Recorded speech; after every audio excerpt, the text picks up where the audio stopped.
Well, inflation continues to be in focus from Wall Street to Main Street to Washington. The producer price index soaring nearly 20% or 10% in January from a year ago. And our next guest recently testified on Capitol Hill on pricing and the root cause of the price spikes. Let's bring in Rakeen Mabud. She's a chief economist at Groundwork, and we should mention Groundwork is an economic policy think tank based in DC. Rakeen, it's good to talk to you today. You say that the price pressures that we're seeing right now is all about pandemic profiteering.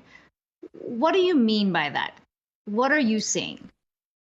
Yeah, thanks for having me. So, my organization, the Groundwork Collaborative, has combed through hundreds and hundreds of earnings calls. And this is where CEOs are obviously telling their investors what they're seeing in terms of, their financial situations. And what we see is across sectors, across companies, CEOs are just crowing about how they can raise prices on consumers, all while bringing in record profits. And that's really the root of a lot of the price increases that we've been seeing over recent periods. Rakeen, it's Brian here. It's great to chat with you about this because it's such an interesting and important topic, because some of these price increases could be just part of the organic higher labor costs. For example, if they're paying their employees more, maybe it's not as nefarious if they have to raise the cost of what they're selling to make sure that they can meet their margins. But on the other hand, there is anecdotal evidence in some cases of a price gouging, in which case a heavily concentrated industry with one or two major players can charge whatever they want to charge. So how do you kind of parse out what's happening behind a company's decision to raise prices and whether it's for a more nefarious reason than another? Yeah, let me take the wage point first, because I think that one is pretty important. There's a good amount of research that shows that wages and prices are not linked right now. So the sectors where we're seeing the highest price increases are not the sectors where wages are actually going up. So wages don't seem to be a driver at all with the current price increases. And in terms of how we can see nefarious intent, don't take my word for it. We have hundreds of earnings calls that show exactly that. So let's take what might be a typical day, right? You wake up, you want a cup of coffee. I know I did this morning. You head to Starbucks. Starbucks has raised prices across the board. They've also seen their profits go up about 30%. Maybe for lunch, you want to get Chipotle. Chipotle's CEO has really been talking on their earnings calls about how they're so lucky that their consumers are not reacting to the price increases. And they see that their ability to raise prices is a real strength for the business. Maybe in the afternoon, you stop by a drugstore because you realize we're still in a pandemic and you need some high quality masks.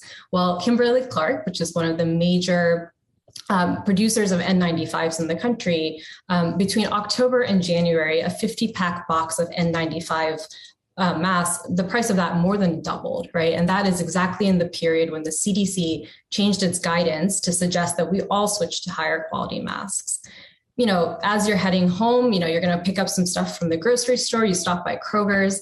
Kroger's CEO has said that, quote, a little bit of inflation is always good for our business. Maybe you head to the meat section, pick up some chicken or some beef. Tyson, which is one of the 4 big meat packers, identified by the Biden administration as an industry where there is actually a lot of price gouging.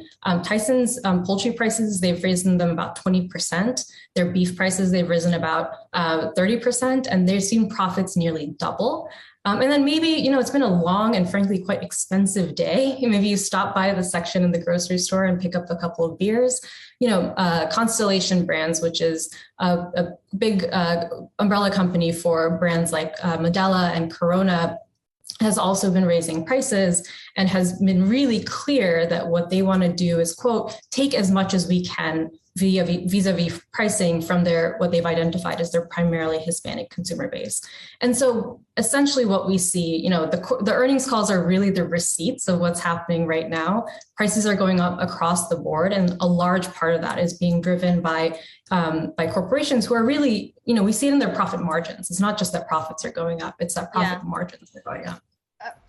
Rakeen, I wonder if I can play devil's advocate here, because we have also been listening to all the earnings calls, and we have noticed that, we hear from CEOs who have to explain to investors, to shareholders, about how exactly the money is being used.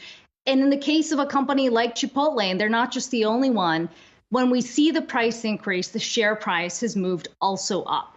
So what do you say to those who say this is just the obligation that companies have to shareholders? If that's the case, what needs to change about the structure? Yeah, I mean, the Kimberly-Clark example, I think, is a really interesting one. On their earnings call, they actually reported a pretty bad quarter. Yet they told their investors, don't worry, we're still going to get your money and we're going to make up that bad quarter by raising prices on consumers. And frankly, what we're seeing is not a new problem. Well, we're seeing these companies use the cloak of inflation to raise prices, but that cloak has been built over the course of decades. We have seen, my organization, Groundwork Collaborative, partner with the American Prospect to dig deep into the supply chain. And what we found is 50 years of deregulation, financialization, and rampant corporate concentration that basically created a bunch of mega companies and turned our supply chains over to those same mega companies.